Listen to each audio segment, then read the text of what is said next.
பொன்மனச்செம்மல் புரட்சி தலைவர் எம்ஜிஆர், இதே புரட்சி தலைவி அம்மா இருவரும் தெய்வங்களை வணங்கி இங்கே சிறப்பாக எழுச்சியாக நடைபெற்றுக் கொண்டிருக்கின்ற தேர்தல் பிரச்சார கூட்ட நிகழ்ச்சியில் கலந்து கொண்டு சிறப்பித்துக் கொண்டிருக்கின்ற மாவட்ட கழகத்துடைய செயலாளர் அருமை சகோதரர் கந்தன் அவர்களே மற்றும் நிகழ்ச்சியில் கலந்து கொண்டிருக்கின்ற அனைத்து இந்திய அண்ணா திராவிட முன்னேற்ற கழகத்தினுடைய நிர்வாகிகளே, மரியாதைக்குரிய முன்னாள் எம்எல்ஏ அறிவிச்சவர் VNP வெங்கட்ராமன் அவர்களே, பாரதிய ஜனதா கட்சியுடைய சென்னை கிழக்கு மாவட்ட தலைவர் திரு ஜி குமார் அவர்களே, காஞ்சிபுரம் கிழக்கு மாவட்ட கழக செயலாளர் பாட்டாளி மக்கள் கட்சியைச் சேர்ந்த திரு தா ஹரிகிருஷ்ணன் அவர்களே, அம்மா மக்கள் முன்னேற்ற கழகத்தைச் சேர்ந்த செங்கல்பட்டு வடக்கு மாவட்ட செயலாளர் திரு மா கரிகாலன் அவர்களே, புரட்சி பாரத கட்சியினுடைய கிழக்கு மாவட்ட செயலாளர் திரு சே தினகரன் அவர்களே, தமிழ் மாநில காங்கிரஸ் கட்சியைச் சேர்ந்த மாவட்ட திரு பாஸ்கரன் அவர்களே மற்றும் நிகழ்ச்சிகளை கலந்து கொண்டு சிறப்பித்துக் கொண்டிருக்கின்ற அனைத்து இந்திய அண்ணா திராவிட முன்னேற்ற கழகத்திலே பல்வேறு பொறுப்புகளை வைக்கின்ற நிர்வாகிகளே, பாரதிய ஜனதா கட்சியில் வரி எந்திருக்கின்ற நிர்வாகிகளே, பாட்டாளி மக்கள் கட்சியிலிருந்து வரி எந்திருக்கின்ற நிர்வாகிகளே, அம்மா மக்கள் முன்னேற்ற கழகத்திலிருந்து வரி எந்திருக்கின்ற நிர்வாகிகளே மற்றும் புரட்சி பாரத கட்சி, தமிழ் மாநில காங்கிரஸ் கட்சியைச் சேர்ந்த நிர்வாகிகளே, நம் கூட்டணியில் அங்கம் வைக்கின்ற கட்சியுடைய நிர்வாகிகளே, தொண்டர்களே, பெரியோர்களே, தாய்மார்களே, வியாபாரிகளே, தொழிலாளர் நண்பர்களே, பத்திரிகையாளர், ஊடக நண்பர்களே, அத்தனை பேருக்கும் என்னுடைய முதற்க நன்றி கலந்த வணக்கம்.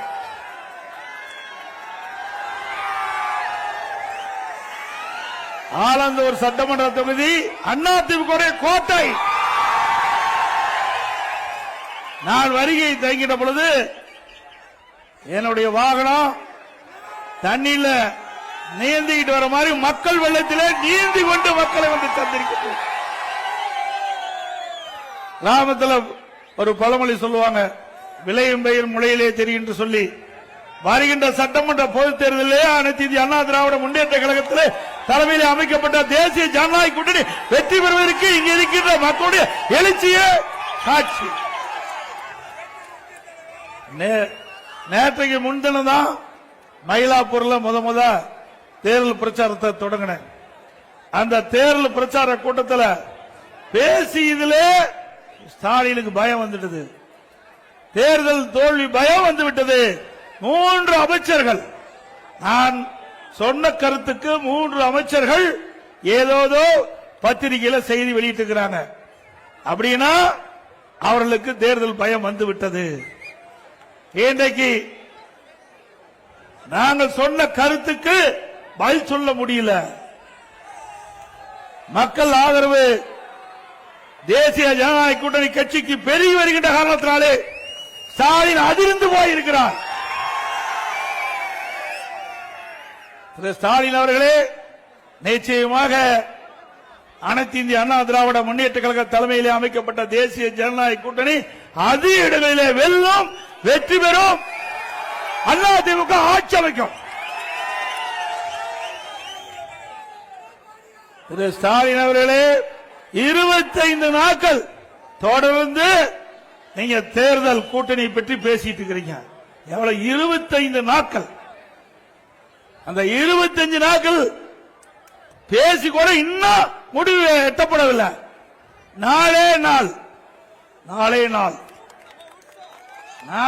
முதல் நாள் எங்களுடைய கட்சி தலைமை அலுவலகத்திற்கு எங்க கூட்டணி கட்சி சேர்ந்த பிரதிநிதிகள் வந்தாங்க, பேசணும். பேசின உடனே எங்க கூட்டணியில் அங்கம் வைக்கின்ற கட்சிகளுக்கு எத்தனை இடங்கள் என்று அப்பொழுது அறிவிக்கப்பட்ட கட்சி அதிமுக கட்சி. அறிவிச்சோம்ல. ஆனால் திராவிட முன்னேற்ற கழகம் கூட்டணியில் அங்கம் வைக்கின்ற கட்சிகள் எல்லாம் புலம்பிக் கொண்டிருக்கின்றது. ஒரு கட்சியினுடைய மூத்த தலைவர் பேசுகிறார், கூட்டணியில் பேசிவிட்டு வெளியிலே வருகிற பொழுது அழுது கொண்டே சிரிக்கின்றேன் சொன்னார். அழுது கொண்டே சிரிக்கிறார். அப்படிப்பட்ட தலைமையை அந்த கட்சியில் கூட்டணி தலைமை ஏற்றுக்கின்றது. அது மட்டுமல்ல, விடுதலை சிறுத்தை கட்சிகள் என்ன அந்த எந்தெந்த தொகுதி அந்த கட்சிக்கு இறுதி செய்யப்படவில்லை. காங்கிரஸ் கட்சிக்கு எந்தெந்த தொகுதி என்று அறிவிக்கப்படவில்லை. அது மட்டுமல்ல, எப்பொழுது பார்த்தாலும் இன்றைய முதலமைச்சர் ஸ்டாலின் அவர்கள் பத்திரிகையிலையும் ஊடகத்திலையும் அடிக்கடி வெளியிடுவார், எங்க கூட்டணி பலம் பொருந்திய கூட்டணியா, தொடர்ந்து 10 ஆண்டு காலம் எங்க கூட்டணியில் அங்கம் வைக்கிறாங்க.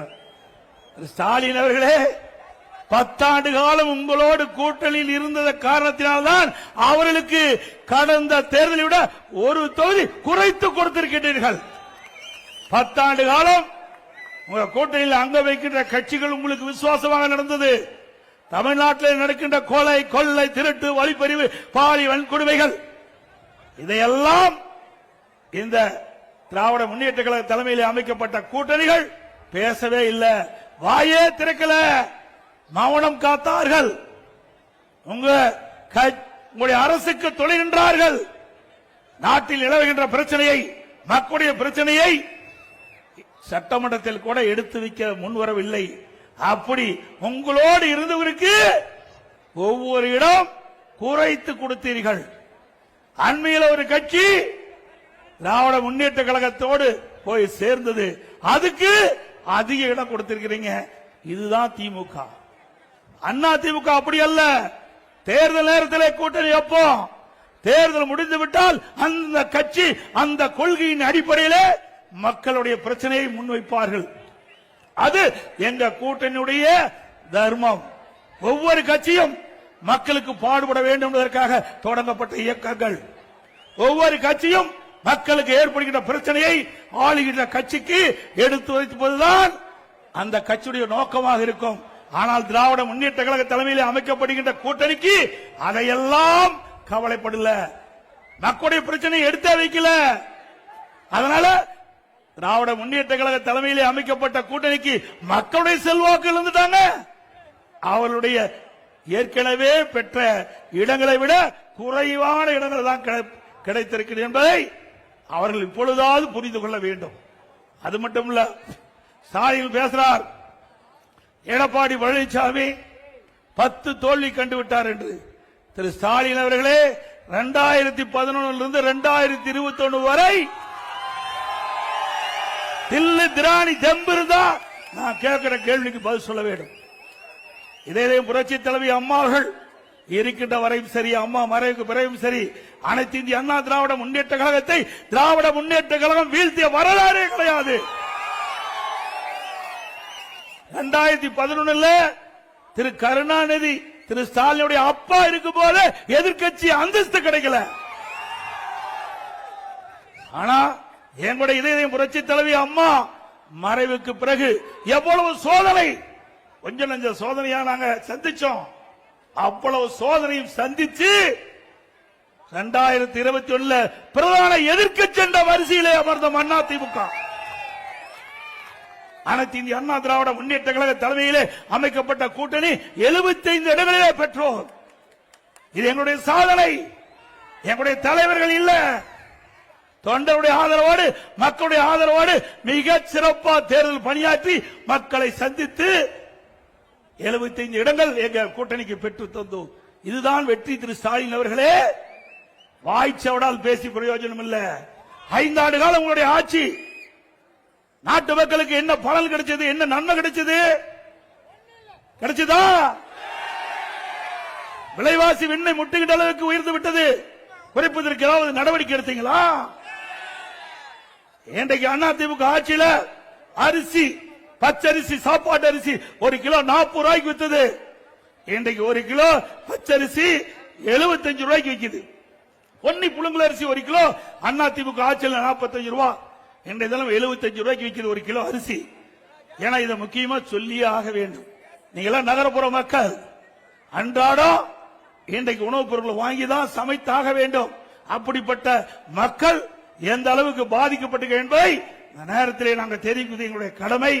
அந்த அடிப்படையில் இட்லி புழுங்கலரிசி 1 கிலோ 30 ரூபாய்க்கு வித்தது. இன்னைக்கு திமுக ஆட்சியில் 55 ரூபாய். கடல் எண்ணெய் 1 கிலோ அண்ணா திமுக ஆட்சியில் 130 ரூபாய், இன்றைக்கு 200 ரூபாய்க்கு விற்குது. நல்லெண்ணெய் 1 கிலோ 250 ரூபாய், இன்றைக்கு 500 ரூபாய்க்கு விற்குது. துவரம் பருப்பு 1 கிலோ 74 ரூபாய், இன்றைக்கு 120 ரூபாய்க்கு விற்குது. உளுத்தம் பருப்பு 1 கிலோ 79 ரூபாய், இன்றைக்கு 120 ரூபாய்க்கு விற்குது. இப்படி விலைவாசி விண்ணை முட்டுகின்ற அளவுக்கு விலை உயர்கின்ற போது இந்த அரசு என்ன நடவடிக்கை எடுத்திருக்க வேண்டும்? உடனடியாக விலை கட்டுப்பாட்டு மைய நிதியை ஒதுக்கி எந்த மாநிலத்தில் இந்த உணவுப் பொருட்கள் விலை குறைவாக இருக்கின்றதோ அங்கே கொள்முதல் செய்து இங்கே கூட்டு அமைப்பின் மூலமாக இந்த விலை சரி செய்திருந்தால் ஒரு நல்ல அரசாங்கம். ஆனால் அனைத்து இந்திய அண்ணா திராவிட முன்னேற்ற கழகம் இப்படி அத்தியாவசிய உணவுப் பொருட்கள் விலை ஏறுகின்ற பொழுது அந்த உணவுப் பொருட்கள் விலையை கட்டுப்படுத்துவதற்காக விலை கட்டுப்பாட்டு நிதியம் என்று ஒரு 100 கோடி ரூபாய் நான் ஒதுக்கி தந்தேன். எந்த பொருள் விலை ஏறுகிறதோ உணவுப் பொருள், அந்த உணவுப் பொருள் எந்த மாநிலத்தில் விலை குறைவாக கிடைக்கிறதோ அந்த மாநிலத்தில் கொள்முதல் செஞ்சு தமிழ்நாட்டுக்கு கொண்டு வந்து கூட்டுறவு மூலமாக விற்பனை செஞ்சு அந்த விலை உயராமல் தடுத்த அரசாங்கம் அதிமுக அரசாங்கம். அது மட்டுமல்ல, நன்றா தெரியும், மாண்புமிகு புரட்சி தலைவி அம்மா அவர்கள் மறைந்த பிறகு இவ்வளவு பிரச்சனை சந்திச்சோம். கட்சியில பிரச்சனை வேண்டுமென்றே திட்டமிட்டு திராவிட முன்னேற்ற கழகத்துடைய பி டீமாக இருந்து எங்க கட்சிக்குள்ளேயே எங்களுக்கு குழி தோண்டி பறித்துக் கொண்டிருந்த சில விசமிகள் அடையாளம் காட்டப்பட்டு விட்டார்கள். இன்றைய தினம் யார் என்று உங்களுக்கு நன்றாக தெரியும். இன்றைக்கு மக்கள் ஆதரவோடு கழக நிர்வாகிகள் தொண்டர் ஆதரவோடு அதையும் முறியடித்து 4 ஆண்டு 2 மாத காலம் சிறப்பான ஆட்சி கொடுத்தோம். முதற்கட்டம் கடுமையான வறட்சி, 2017 கடுமையான வறட்சி, குடிப்பதற்கு கூட தண்ணீர் கிடையாது நகர மக்களுக்கு. அந்த காலகட்டத்தில் கூட தடையில்லாம மக்களுக்கு பாதுகாக்கப்பட்ட தண்ணீரை கொடுத்த அரசாங்கம் அண்ணா திமுக அரசாங்கம். அடுத்தது டெல்டா மாவட்டத்தில் ஒரு 5-6 மாவட்டங்கள் கடுமையான புயலால், கஜா புயலால் அந்த மாவட்டம் முழுவதும் மிகப்பெரிய சேதத்துக்கு ஆளாக்கப்பட்டது. அங்க இருக்கின்ற பயிர்கள் கனமழையால் சேதமடைந்தது. மக்களுடைய உடைமைகள் அந்த புயலால் சேதமடைந்தது. அதை சரி செய்தோம். அதற்கு பிறகு கொரோனா. உங்களுக்கு எப்படிப்பட்ட காலம் தெரியும். இந்த வீதியில யாருமே நடமாடல. ஓராண்டு 11 மாத காலம் மக்கள் வீட்டிலேயே இருந்தார்கள். அப்படி கொரோனா காலம், அந்த காலத்தில் கூட சிறப்பான ஆட்சி கொடுத்த ஒரே அரசாங்கம் அண்ணா திமுக அரசாங்கம். அரசாங்கத்துக்கு 1 ரூபாய் வருமானம் கிடையாது. தொழிற்சாலை திறக்கல, கடை திறக்கல, அதில் இருக்கின்ற வரி வருவாய் கிடையாது, ஜிஎஸ்டி வருவாய் கிடையாது, பெட்ரோல் பேங்க் திறக்கல, அதில் இருக்கின்ற வரி வருவாய் கிடையாது, டாஸ்மாக் மூடப்பட்டு விட்டது, அதில் இருக்கின்ற வருவாய் கிடையாது, ரோட் டாக்ஸ் கிடையாது, பத்திரப்பதிவு கிடையாது, எக்ஸைஸ் டியூட்டி வருவாய் கிடையாது. இவ்வளவு வருவாய் இல்லாம இருந்து கூட சிறப்பான ஆட்சி கொடுத்த ஒரே அரசாங்கம் அண்ணா திமுக அரசாங்கம்.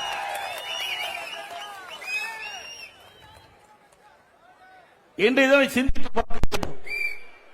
அப்ப விலைவாசி உயரல, மக்கள் பாதிக்கப்படாம பார்த்துக்கிட்டோம். இன்றைக்கு ஏழை மக்கள் வேலை கிடையாது, தொழிற்சாலை இல்லாத காலத்தில் வேலை வாய்ப்பு இல்ல, அந்த தொழிலாளர் பாதிக்கக்கூடாது என்பதற்காக இன்றைக்கு ஒட்டுமொத்த மக்களும் பாதிக்கக்கூடாது என்பதற்காக ரேஷன் கடையில் 11 மாசம் அரிசி விலை இல்லாம கொடுத்தோம், பருப்பு விலை இல்லாம கொடுத்தோம், எண்ணெய் விலை இல்லாம கொடுத்தோம், குடும்பத்துக்கு 1000 ரூபாய் கொடுத்தோம். வருமானமே கிடையாது. கொரோனா காலத்தில் 40,000 கோடி அரசுக்கு செலவு. இவ்வளவும் திறமையா இருந்து செயல்பட்டு ஒரு நல்ல அரசாங்கம் என்ற பெயரை மக்களிடத்தில் பெற்ற ஒரு கட்சி அரசாங்கம் அண்ணா திமுக அரசாங்கம். உடைய அரசாங்கம் அப்படியா இருக்குது? புயல் வந்ததா, வெள்ளம் வந்ததா, கொரோனா வந்ததா? ஒண்ணுமே வரல. ஆனா கடன் மட்டும் அதிகரிச்சிட்டு இருக்குது. 5 லட்சம் கோடி கடன் வாங்கிட்டாங்க. 5 லட்சம் கோடி, 1 கோடி 2 கோடி 5 லட்சம் கோடி இன்றைக்கு தமிழகத்தில் கடன் வாங்கி இருக்கிறாங்க. எப்பொழுது பார்த்தாலும் முதலமைச்சர் ஸ்டாலின் பேசுறார், சூப்பர் முதலமைச்சரா, இந்தியாவிலேயே சூப்பர் முதலமைச்சரா, முதன்மையான முதலமைச்சரா. எதில்? கடன் வாங்குவதிலே முதன்மையான முதலமைச்சர். உண்மைதானே? இந்தியாவிலேயே கடன் வாங்குவதிலே முதல் மாநிலம் தமிழ்நாடு.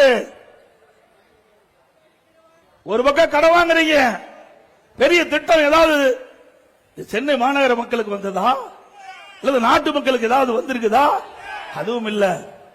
இரண்டாவது 2020-21 அதிமுக ஆட்சி, அப்போது இருந்த வருவாய் விட 2024-25 திராவிட முன்னேற்ற கழக ஆட்சியில வருவாய் 1,36,000 கோடி கூடுதலா வந்திருக்குது. கூடுதலாய் வருவாய் வந்தும் கடன் வாங்க வேண்டிய அவசியம் என்ன? திட்டமும் எதுவும் இல்ல. அப்படி வருமானமும் அதிகம், கடன் அதிகமாக வாங்கிட்டு இருக்காங்க. ஆக அத்தனையும் ஊழல், கலெக்ஷன், கமிஷன், கரப்ஷன். அதுதான் இந்த ஆட்சியுடைய சாதனை. சிந்திச்சு பாருங்க. அதிமுக ஆட்சிக்கும் திமுக ஆட்சிக்குள்ள வேறுபாடு.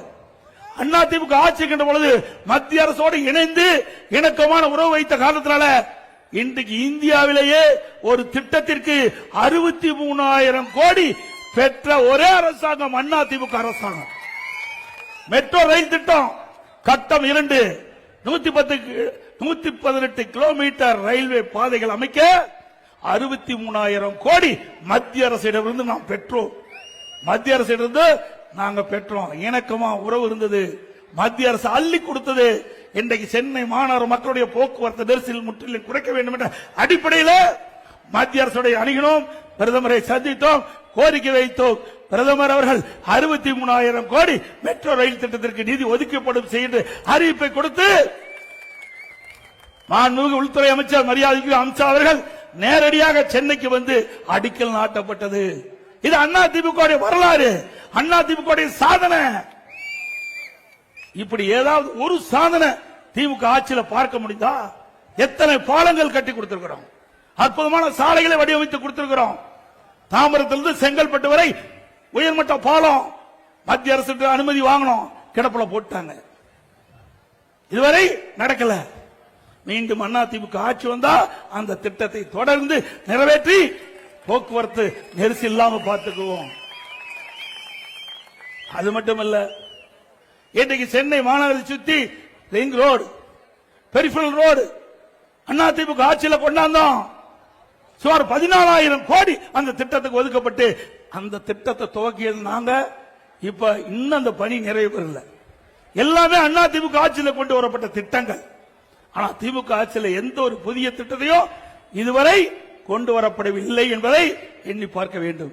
அண்மையில் உங்களுக்கு நல்லா தெரியும், பத்திரிகை ஊடகத்திலும் பார்த்திருப்பீங்க, அமலாக்கத்துறை, நகர்ப்புற வளர்ச்சித்துறை, குடிநீர் வழங்கல் துறையில் மிகப்பெரிய ஊழல்.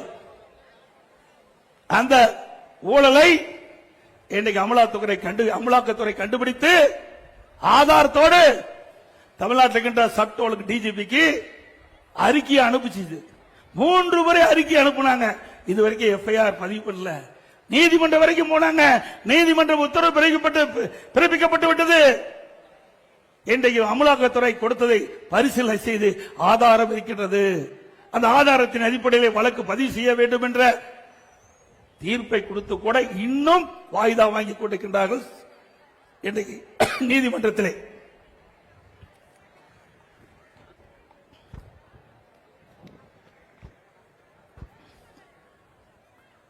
ஆக இப்படி ஊழல் செய்வதிலே மிகப்பெரிய மன்னர்கள். சுமார் 1000 கோடி ஊழல். இன்றைக்கு நகர்ப்புற வளர்ச்சித்துறையில் கமிஷன் வாங்குறதுல, குடிநீர் வழங்கல் துறையில் பணி நியமன, ஒரு பணி நியமனத்துக்கு 25 லட்சம் 30 லட்சம் அமலாக்கத்துறை கண்டுபிடித்து இன்றைக்கு தமிழ்நாட்டில் இருக்கின்ற டிஜிபிக்கு அறிக்கை அனுப்பப்பட்டிருக்கிறது. இதெல்லாம் அதிமுக ஆட்சிக்கு வந்த பிறகு தோண்டி எடுக்கப்பட்டு உண்மை நிலையை கண்டறிந்து சட்டத்தை முன்னிலை நிறுத்தப்பட்டு சட்டத்தை நீதியாக நடவடிக்கை எடுக்கப்படும். எங்க பார்த்தாலும் போதை பொருள் இல்லாத இடமே இல்ல. சந்து பொந்து கிராமம் வரைக்கும் தாராளமா போதைப் பொருள் பல வடிவத்தில் விற்குது. இன்றைக்கு அதை கட்டுப்படுத்த திராணி இல்லாத அரசாங்கம். ஏன்னா திமுக தான் விற்கிறான். அப்படி எங்க போய் கட்டுப்படுத்த முடியும்? எங்க பார்த்தாலும் போதைப் பொருள் விற்பனை, போதை ஆசாமியால் மக்கள் நடமாட முடியாத நிலை உருவாகி இருக்கிறது. அதுவும் சிறுமிகள் வெளியே போக முடியல, பெண்கள் வெளியே போக முடியல, பாட்டியம்மா கூட விட்டு வைக்க மாட்டேங்கிறான். அவ்வளவு மோசமான கேடுகட்ட ஆட்சி திமுக ஆட்சி. பத்திரிகை திறந்தா பாருங்க, ஊடகத்தை திறந்தா பாருங்க, வர்ற செய்தி எல்லாம் இதுதான். இன்னைக்கு ஒரு காலத்துல தங்க என்ன விலை, வெள்ளி என்ன விலைன்னு இன்னைக்கு தொலைக்காட்சியில் வரும். இப்ப கொலை நிலவரம் என்ன விலை, அன்றாட கொலை நிலவரம் என்னதான் இன்னைக்கு செய்தித்தாளில் வருது, பத்திரிகையில் வருது, ஊடகத்தில் வருது. இப்படிப்பட்ட ஆட்சி அகற்றப்பட வேண்டும் என்பதை நேரத்தில் தெரிவிக்கிறாங்க. அது மட்டும் இல்ல, நகரப்புறம் அண்ணா திமுக ஆட்சியில வீட்டு வரி என்னன்னு பாருங்க. திமுக ஆட்சிக்கு வந்த பிறகு வீட்டு வரி 100% உயர்த்தி இருக்கிறாங்க. இந்த வீடு மாடி வீடுனா 2000 ரூபாய் அண்ணா திமுக ஆட்சியில் வரி கட்டி இருந்தா இப்ப 4000 ரூபாய் வரி கட்டணும். ஆண்டுக்கு 6% வரி உயர்வு, 2 வருஷத்துல 12% வரி உயர்த்திட்டாங்க. கடை வச்சிருந்தா 150% வரி உயர்வு, ஆண்டுக்கு 6% உயர்வு, 2 வருஷமும் உயர்த்திட்டாங்க. குடிநீர் வரி உயர்வு, குப்பைக்கும் வரி போட்ட ஒரே அரசாங்கம் திமுக அரசாங்கம் ஒண்ணுதான். குப்பை கூட விட்டு வைக்கல. இன்னும் சொல்ல போனா மின் கட்டணம், மின்சாரத்தை தொட்டா ஷாக் அடிக்கும், மின் கட்டணத்தை கேட்டாலே ஷாக் அடிக்கும். அவ்வளவு மின் கட்டணம் உயர்ந்து போச்சு. கிட்டத்தட்ட 52% மின் கட்டணம் உயர்ந்து போச்சு. ஆண்டுக்கு 5% மின் கட்டணம் உயர்த்தப்படும் என்ற அறிவிப்பு கொடுத்து இன்றைக்கு மக்கள் மீது மிகப்பெரிய வரி சுமையை சுமத்திய அரசாங்கம் திமுக அரசாங்கம். இதோட மதுரை, திண்டுக்கல், இன்னும் பல மாநகராட்சியில இந்த வரி வருவாயில ஊழல் செஞ்சிருக்கிறாங்க. மதுரையில் மட்டும் 200 கோடி வரி ஏய்ப்பு செஞ்சிருக்கிறாங்க. அந்த மாநகராட்சியில எல்லாத்துக்கும் வரி, ஆட்டுக்கு வரி, மாட்டுக்கு வரி, பன்னிக்கு கூட வரி போட்டாங்க. அந்த பன்னிக்கு போட்ட வரியிலையும் ஊழல் செய்த ஒரே அரசாங்கம் திமுக அரசாங்கம். 200 கோடிங்க நாம சொல்லல, திமுக அரசாங்கமே கண்டுபிடிச்சு வெளிப்படுத்தி அந்த மேயர் ராஜினாமா பண்ணியிருக்கிறாங்க. அங்க இருக்கிற 4 மண்டல தலைவர் ராஜினாமா. இப்படி இந்த மோசமான ஆட்சி தொடர வேண்டுமா? சொல்லுங்க, தொடர வேண்டுமா? அனைத்து இந்திய அண்ணா திராவிட முன்னேற்ற கழகத்தை பொறுத்த வரைக்கும் விலைவாசி குறைக்கப்படும், நாட்டு மக்கள் நிம்மதியாக வாழ முடியும், சட்ட ஒழுங்கு பாதுகாக்க முடியும். தமிழகத்தில் சட்ட ஒழுங்கு சீரழிந்து விட்டது. இன்றைக்கு காவல்துறைக்கு பாதுகாப்பு இல்ல. போதை ஆசாமிகள் எகிரி எகிரி காவலரை அடிக்கின்ற காட்சி தொலைக்காட்சியில் பார்க்கிறோம். அப்படிப்பட்ட ஒரு அவல நிலை இந்த ஆட்சியிலே பார்க்கப்படுகிறது. இதையெல்லாம் முடிவு கட்டுகின்ற தேர்தல் நடைபெறுகின்ற சட்டமன்ற பொது தேர்தல். அது மட்டுமல்ல, இன்றைக்கு திராவிட முன்னேற்ற கழகம் என்று சொன்னா அது திமுக குடும்பம் ஆயிட்டது, கருணாநிதியுடைய குடும்பம் ஆயிட்டது. திமுக திரு கருணாநிதி குடும்பம், திரு கருணாநிதி குடும்பம்னா திமுக. அதுதான் இன்றைய தினம் பார்க்கப்படுகிறது. அங்க இருக்கிற திமுக கட்சிக்காரர்கள் மரியாதையே கிடையாது. இப்ப என் பக்கத்துல கந்தன் நிக்கிறார், திரு ஸ்டாலின் பக்கத்தில் யாராவது நிக்க முடியுமா?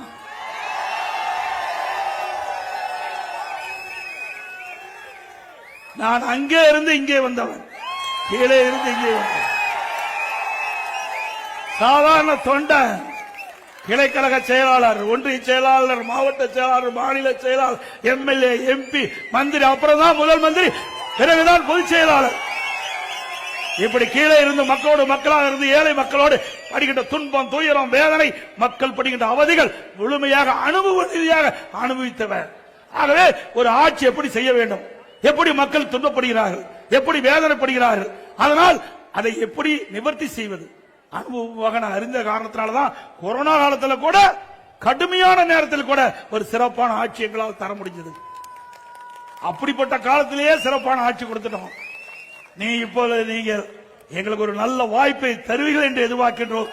நல்ல வாய்ப்பை தருகின்ற பொழுது இந்த நாடே வியக்கின்ற அளவிற்கு, இந்திய திருநாடு தமிழகத்தை திரும்பி பார்க்கின்ற அளவிற்கு அற்புதமான ஆட்சியை நாங்கள் கொடுப்போம். என்னை பொறுத்தவரைக்கும் தெய்வ பக்தி உள்ளவன், தெய்வ பக்தி உள்ளவன், ஒவ்வொரு காரியத்தை தொடங்கின்ற பொழுதும் அதை சிறப்பாக செயல்பட வேண்டும் என்று தொடங்கப்படுகின்றவன். திரு ஸ்டாலினை போல அல்ல, இன்றைக்கு உழைத்து இந்த நிலைக்கு உயர்ந்திருக்கின்றேன். மக்களுடைய ஆதரவோடு இன்றைக்கு உங்களுடன் பேசிக் கொண்டிருக்கின்றேன். திரு ஸ்டாலின் அப்படி இல்ல. 1989 திரு ஸ்டாலினும் எம்எல்ஏ, நானும் முதலா எம்எல்ஏ, அவரும் முதலா எம்எல்ஏ தான் நுழைகிறாரு. நானும் முதல்ல 1989ஆம் ஆண்டு மாண்புமிகு புரட்சி தலைவி அம்மா முதலாக தனியாக இயக்கத்தை தோற்றுவித்து சேவல் சின்னத்திலே போட்டியிட்டு வெற்றி பெற்று சட்டமன்றத்திலே நுழைந்தேன். அப்பொழுது திரு ஸ்டாலின் அவர்களும் அப்பொழுதுதான் சட்டமன்றத்துக்குள் நுழைகிறார். அவர் வந்த வழி வேறு, நான் வந்த வழி வேறு. அவருடைய அப்பா திமுக தலைவர் முதலமைச்சர் அழகா வெற்றி பெற்று உள்ள வந்தார்.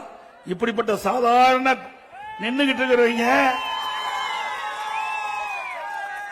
எவ்வளவு கஷ்டப்பட்டு மேல வர முடியும் என்று உங்களுக்கு நன்றாக தெரியும். அப்படி சாதாரண தொண்டனாக இருந்து நான் சட்டமன்ற உறுப்பினராகி பிறகு நாடாளுமன்ற உறுப்பினராக நான் தேர்ந்தெடுக்கப்பட்டேன். பிறகு அமைச்சராகிய மாண்புமிகு அம்மாவுடைய அமைச்சராகி பிறகு அம்மா என்னுடைய பணியை பார்த்து கூடுதலாக 2016ஆம் ஆண்டு நெடுஞ்சாலைத்துறையிலிருந்து பொதுப்பணித்துறையும் எனக்கு கொடுத்து அழகு பார்த்தார்கள்.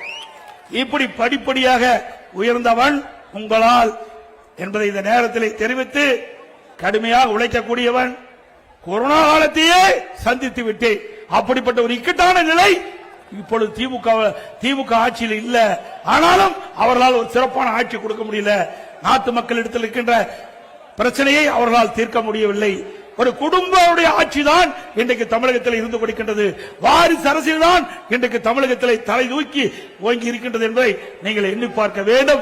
இதற்கெல்லாம் குடும்ப ஆட்சிக்கு முற்றுப்புள்ளி வைக்கின்ற தேர்தல், வாரிசு அரசியலுக்கு முற்றுப்புள்ளி வைக்கின்ற தேர்தல் வைப்பீங்களா? ஒரு சுதந்திரமாக மக்கள் செயல்படக்கூடிய ஒரு நல்ல ஆட்சி தமிழகத்திலே மலர வேண்டும் என்றால் அது தேசிய ஜனநாயக கூட்டணியிலே அங்க வைக்கின்ற அண்ணா திமுக மீண்டும் ஆட்சிக்கு வர வேண்டும்.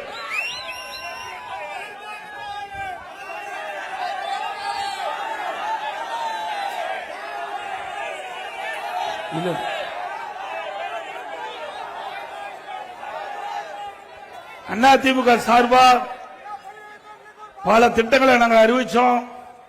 இன்றைக்கு கிட்டத்தட்ட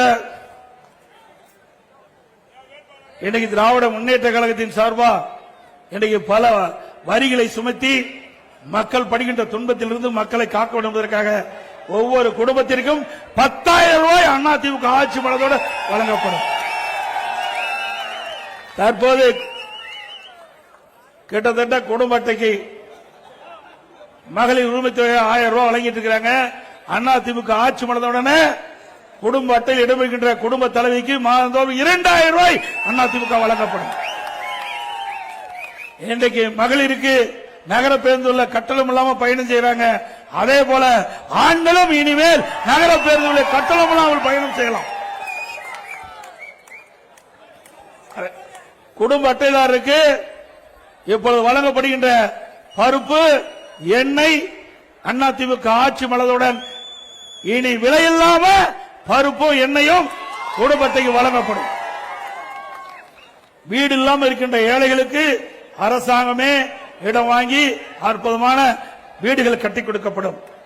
இன்றைக்கு பணிக்கு செல்லுகின்ற நம்முடைய மகளிர்கள் உரிய நேரத்தில் பணிக்கு செல்ல வேண்டும், பணி முடிந்து வீடு திரும்ப வேண்டும். அதற்காக அம்மா இருசக்கர வாகனம் 5 லட்சம் பெண்களுக்கு வழங்கப்படும். ஒவ்வொரு அம்மா இருசக்கர வாகனத்துக்கு 25,000 ரூபாய் மானியம் கொடுக்கப்படும். ஏற்கனவே மாண்புமிகு அம்மா இருக்கின்ற பொழுது 2016 இந்த அறிவிப்பை வெளியிட்டாங்க. அண்ணா திமுக ஆட்சியில் அதை நிறைவேற்றி காட்டணும். திமுக ஆட்சியில கைவிட்டுட்டாங்க. மீண்டும் அம்மாவுடைய ஆட்சி மலர்ந்தவுடனே அம்மா இருசக்கர வாகனம் மானிய விலையிலே வழங்கப்படும். நம்முடைய முதியோர்களுக்கு தற்போது வழங்கப்படுகின்ற ஓய்வூதியத்தை உயர்த்தி 2000 வழங்கப்படும். இன்றைக்கு மாணவர்கள் கல்வி கடன் வங்கியில் பெற்றிருக்காங்க. அந்த கல்வி கடன் அண்ணா திமுக ஆட்சியில் ரத்து செய்யப்படும். இன்றைக்கு வாழ்வாதார உதவியாக ஒவ்வொரு குடும்பத்திற்கும் ஆண்டுக்கு 3 கேஸ் சிலிண்டர் மானியமாக வழங்கப்படும். பொங்கல் பரிசு ஒவ்வொரு ஆண்டும் 1000 ரூபாய் வழங்கப்படும். தீபாவளிக்கு பெண்களுக்கு பட்டுப்புடவை வழங்கப்படும். அதே போல படித்த இளைஞர்களுக்கு அங்கே வேலைவாய்ப்பில் பதிவு செய்த இளைஞர்கள் அவர்களுக்கு மாதந்தோறும் பட்டப்படி படித்தா 2000 ரூபாய், பிளஸ் 2 வரைக்கும் படிச்சிருந்தா 1000 ரூபாய் வழங்கப்படும். ஆட்டோ ஓட்டுநர்கள் அந்த சங்கத்தில் பதிவு செய்து புதிய ஆட்டோ வாங்கினா 75,000 ரூபாய் அவர்களுக்கு ஆட்டோ வாங்குறதுக்கு மானியம் வழங்கப்படும்.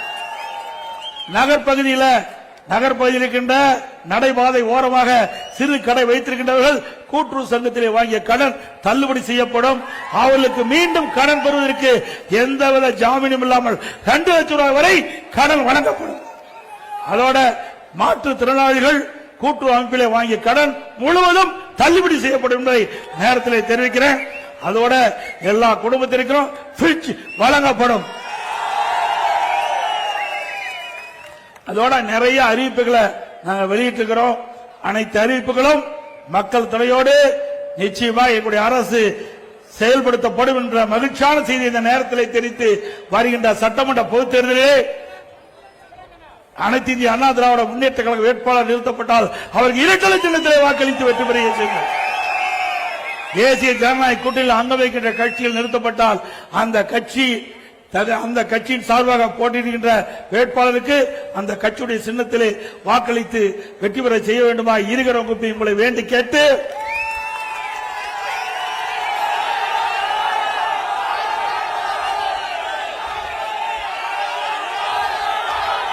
மக்களை காப்போம், தமிழகத்தை மீட்போம்.